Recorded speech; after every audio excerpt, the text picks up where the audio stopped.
See.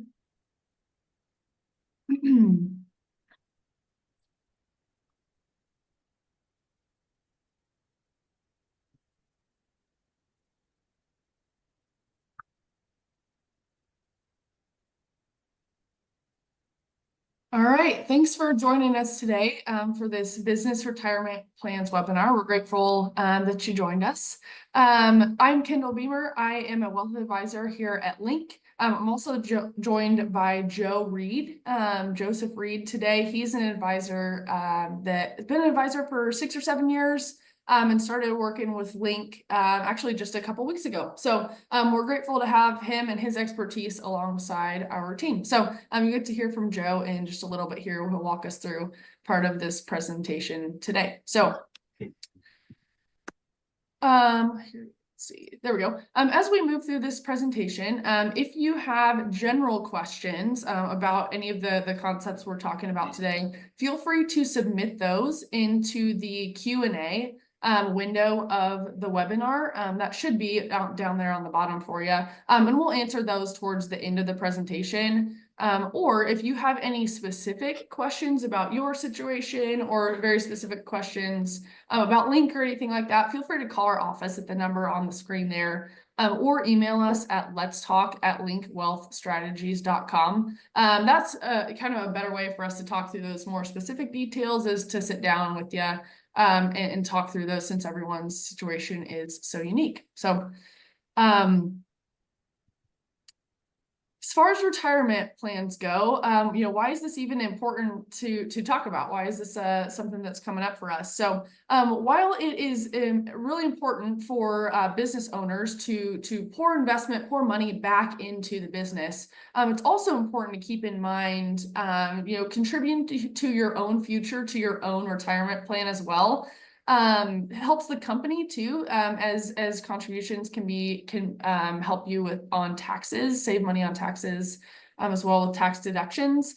And then finally, offering another benefit to retain and attract employees. In a competitive job market, it's really helpful to be able to have a retirement plan that the employees can contribute to and can potentially receive some sort of match associated with that as well, to help them want to work for your company initially and want to stay working for your company as well. So those are 3 of the reasons that this is coming up for us and is important to consider bringing on as a part of your benefits for yourself, for your company, and for your employees as a small business owner. With that, I'm going to hand it over to Joe, and he's going to talk us through the stages of small business development. Okay. Thanks for the introduction, Kendall. Like she said, I'm going to talk about stages of small business development. So really, we start out with stage 1. That's going to be starting a new business, right? A new business owner is going to be thinking about whether or not they can generate enough cash flow to stay in business, as well as their ability to save for the future, putting aside small amounts of money towards retirement on a monthly basis can establish a savings routine to put them on track towards achieving their long-term goals. So as you move into stage 2 of growing the business, the practice is likely established with a sustainable business model and brand. Profit margins are in an upward trajectory, and more cash is available to grow through internal, external acquisitions. At this stage, the owner is thinking even more about retirement and different ways to not only increase his or her own savings, but also to attract and retain great team members as well. So moving into stage 3, or maturing, profit margins and tax obligations are going to be high. They're going to be peaking. The business owner has many things to think about, right? Do they have enough? Do I have enough saved for retirement? At what point can I transition towards retirement, and how do I intend to pass off the business to a successor? How can I cut down on my taxes while I operate the business in the meantime? So when we think about the three stages of business and the different retirement plans that we can utilize that coincide with those different stages, kind of the first in the startup, we think about just your basic IRAs that are available to really anybody with income, right? You can set these up at a bank or financial institution and can contribute up to $7,000 a year with an additional $1,000 if you're over age 50. And because it's a basic IRA, there's no cost to the employer, which really allows you to reinvest your money, your earnings back into your business. As you move into that growing stage, we kind of start to think about a simple IRA. This is when you have employees. So if you have 100 or less employees, you can start a simple IRA plan, which allows employees to contribute up to $16,000 annually with an additional $3,500 catch up a year if you're over age 50. And then as an employer, you contribute either 2% across the board of the employee's compensation or a dollar for dollar match of up to the first 3% of your employee's compensation. This plan allows the small businesses to sponsor retirement savings plans with a little bit greater contribution limits. And the best part about the simple IRA is they're really easy and affordable to set up, although contributions are mandatory when you have people in the plan. So with that, I'll kind of turn it back over to Kendall. Yeah, thanks, Joe. Yeah, so that next step up there, as far as contributions go, would be a SEP IRA. This is great for a solopreneur. If you have, grown that business from the starting stage, you're doing really well, you're bringing in a lot of income, a lot of revenue, but you don't have other folks working with you, this is a great option. So this allows you to contribute whatever the lesser amount is of 25% of your income, the income that you're taking from the business, or $69,000 per year, and that's for 2024. So one of the reasons that this is great for a solopreneur is because if you have additional employees and want to use this option, employers must contribute the same percentage of compensation for each employee. So that can get pretty pricey if you have other folks working with you. So that's one of the reasons that it's great if you're working on your own still, but you've grown a great business. So this is also very easy to set up. Traditional options and Roth options are actually now available for this. That's newer as of the last year of having a Roth option available for this. But this can be a great option if you're working on your own and have grown a great business. Then that final option is 401ks. 401ks have a lot of layers to them. We kind of talk about it like an onion, right? There are a lot of layers to this one. So 401ks are great for that business that you have grown over a number of years. You have many employees working for you potentially. You want to have some higher contribution limits as well, so you can defer more of your income for your future. Employees can contribute up to $23,000 per year. That's another 2024 number. So as of this year, $23,000. You have an additional $7,500 catch up if you are over the age of 50. So you can really, add that up after age 50. So employers contribute either 3% of the employee's compensation or a 1-for-1 of the first 3% of compensation, and then 50 cents to every dollar for the next 2%. So it ends up being a 4% match if the employee is contributing 5%, is what kind of how that ends up working out. But yeah, this allows for the highest deferral for employees. And then it allows business owners to maximize the contributions as well and lower tax liabilities for the business. So this is a great option too. There are a couple of additional layers that you can add to a 401k if you want to. You can add discretionary profit sharing as well. That's kind of that next level. So you're in that maturing business. And then if you want to be able to defer even more income or help compensate employees even more, those types of things, there are some profit sharing initiative or layers as well that you can add. So anyway, and then tax deductions are available but require another tax filing of a form 5500. So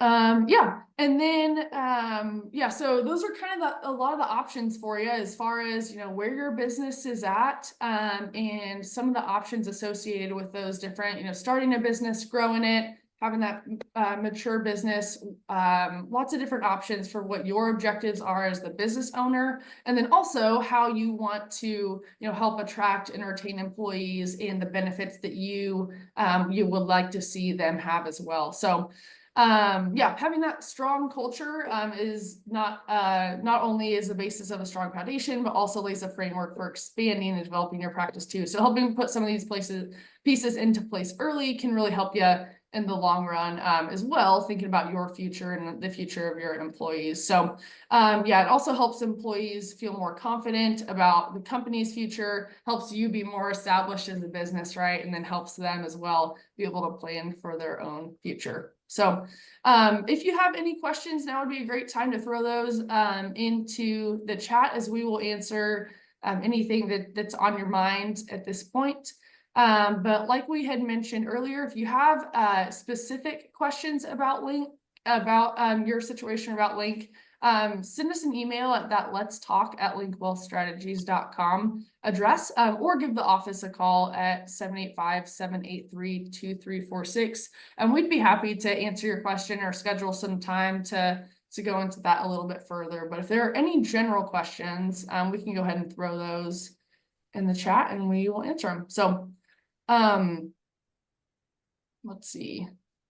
I'll go ahead and throw one question over to Joe here. So how do I determine what stage of development my business is in if I feel like I'm between those stages? So between that starting and growing, or growing and maturing, how do you determine what stage your business is in and what that means for the plan you need?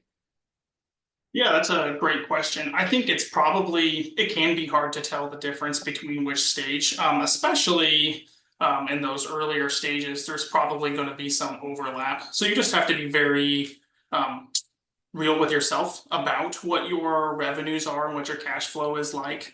And I would say also, as far as, you know, transitioning, thinking about retirement plans and what to set up, especially between the starting up and the growing stage. The beauty of moving into that simple IRA space is, if you have employees, there's not a ton of responsibility on the business owner, right? You're putting more responsibility onto the employees. So they're very simple to set up, and then it's kind of up to the employees to make sure that they're taking advantage of getting those accounts set up and getting you that information.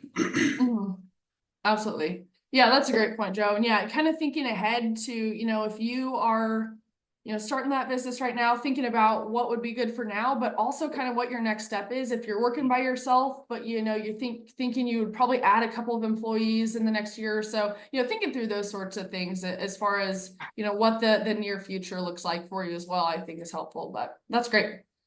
Yeah, Awesome. I would say too. Yeah, that also can definitely help you move into that growing stage too, as you provide an employee benefit, something to help sweeten the pot, I guess, for attracting great team members too. Yeah, absolutely. That's good. Awesome. Okay, next question here is, could I change to a different type of plan as my business grows and I hire more employees? Answer to that is yes.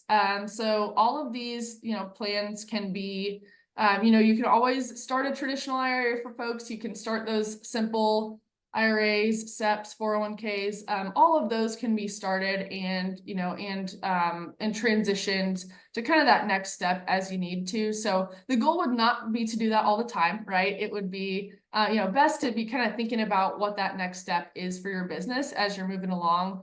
Because you know, these are fairly easy to set up, but there is some paperwork involved. There is some setup involved on your part as the business owner, on our part as the, you know, the firm, the financial planning firm that would help oversee those types of things. So there are some, you know, moving pieces involved that makes it advantageous to, you know, to set up a great one that's going to work for you guys for a while. But it definitely is possible as you know, hire more employees, you know, as you continue to grow, to add on, you know, those different layers or transition between plans. So that's definitely a possibility.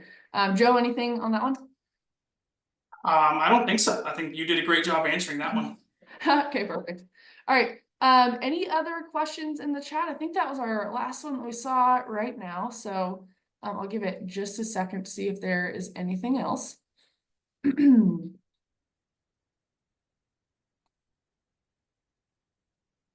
Okay, what is the process to add an employee to each type of plan? Yeah, that's a good question. So as far as traditional IRAs, those are super easy. You just set those up as an individual. So that's an easy process.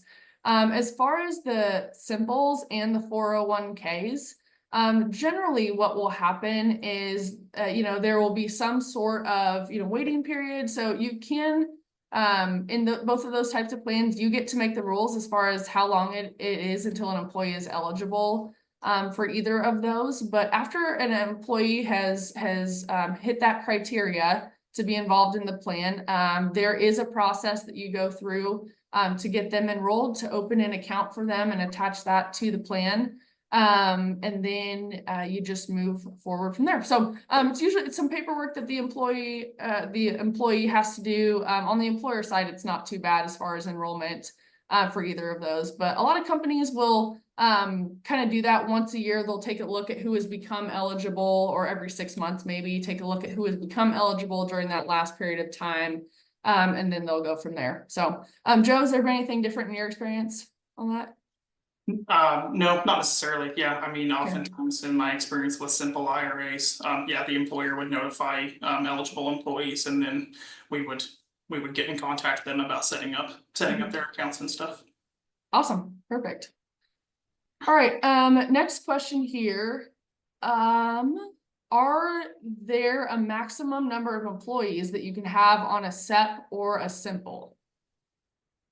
So for a simple, just right off the bat, they are designed for small employers. So a simple, you can only have up to 100 employees.